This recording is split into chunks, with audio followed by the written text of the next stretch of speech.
Hello everyone. We were reading our civics chapter 2 and today we will continue with our chapter why do we need a constitution? हमें संविधान की ज़रूरत क्यों पड़ती है?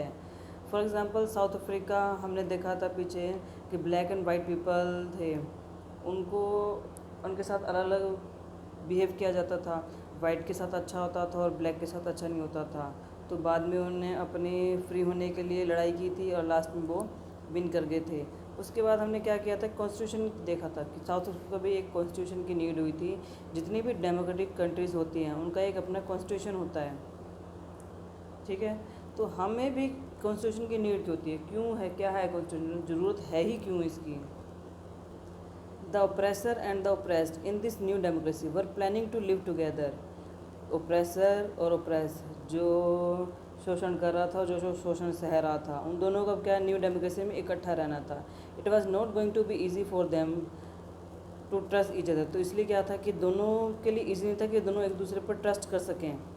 दोनों को ही डर था, दोनों को ही लगता था कि हम जो इतनी मुश्किल से आज़ाद हुए हैं हमसे बदला लेंगे, कुछ भी कर सकते हैं। जैसे ब्लैक मेजॉरिटी ज़्यादा थी, वाइट के जो उनसे विन कर गए थे।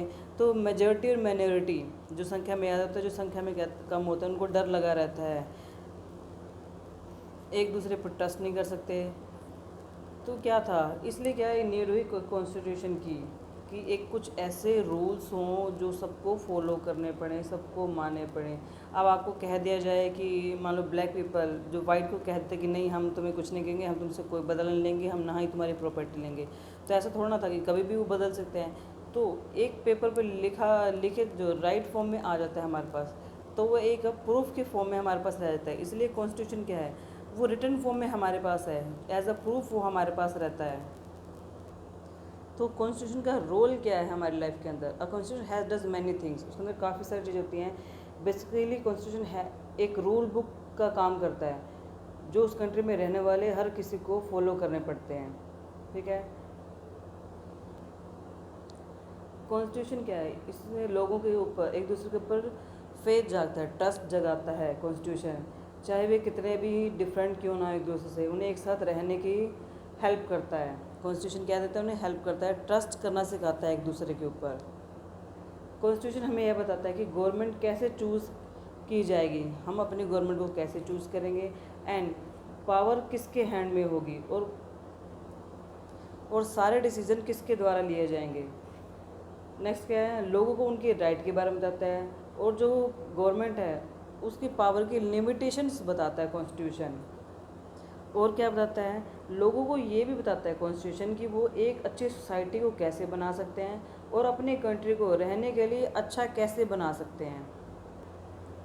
Every country with constitution is not democratic but every country has a constitution. India की जितनी भी कंट्रीज़ हैं कॉन्स्टिट्यूशन जरूरी नहीं कि वो डेमोक्रेटिक हो, लेकिन डेमोक्रेटिक कंट्री का ये जरूरी है कि उनके पास अपना एक कॉन्स्टिट्यूशन होता है। तब कॉन्स्टिट्यूशन को बनाने में बहुत सारी प्रॉब्लम भी फेस करनी पड़ती है। As you know that in India so many people live in our country. बहुत सारी तरह के लोग रहते हैं इंडिया में, अलग अलग धर्म, अलग अलग रीजन के बेस पर लोग रहते हैं। तो क्या हमारा इंडिया भी जब फ्री हुआ था, आज़ाद हुआ, तो रीजन के बेस पर उसके पार्टीशन हो गया था। इसमें 10 लाख से लेयर बर्ड लोग मारे गए थे। और देखने को मिलता है कि हमारे इंडिया में कितनी सारी प्रॉब्लम हैं। और क्या था, ब्रिटिश ने राजाओं पर छोड़ दिया था जब वो आज़ाद हुए थे कि वो चाहे वो पाकिस्तान को ज्वाइन करें, चाहे वो इंडिया को ज्वाइन करें, चाहे वो अपनी अलग कंट्री बना लें। तो इंडिया के सामने कॉन्स्टिट्यूशन को बनाने से पहले ये भी एक मेन प्रॉब्लम थी कि वो रूलर्स को मनाएं इंडिया में रहने के लिए। और क्या था, हम अपने कॉन्स्टिट्यूशन में इक्वालिटी प्रोवाइड करवाने वाले थे, जबकि हमारे इंडिया में अलग अलग तरह के लोग थे जो इक्वल नहीं थे, कुछ को बड़ा और कुछ को छोटा माना जाता था।